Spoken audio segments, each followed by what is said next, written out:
Oh, yeah, look at that. Oh, I like this root ball. You can see where a big birch tree just tipped over and its roots pulled up and made this wall of dirt.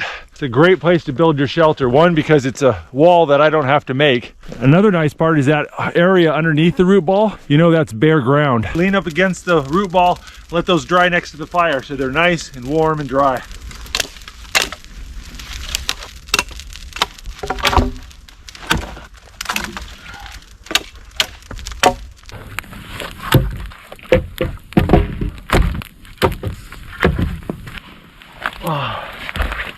I'll tell you what, this shelter is really warm, but this bed is hard on the back. I am going to try to do something about that. I'm going to see if I can't gather some sort of padding or something. I'm getting too old for this.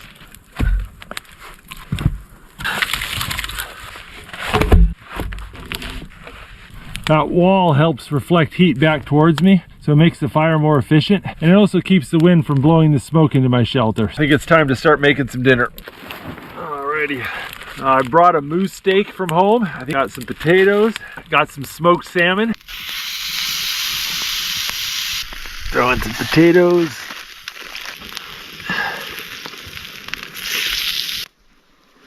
Well, that is not bad. It's not too shabby. I didn't ruin it.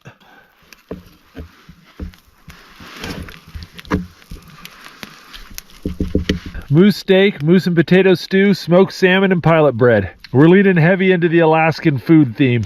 Moose is good. That stew is really good. That turned out really well. That was a lot of food.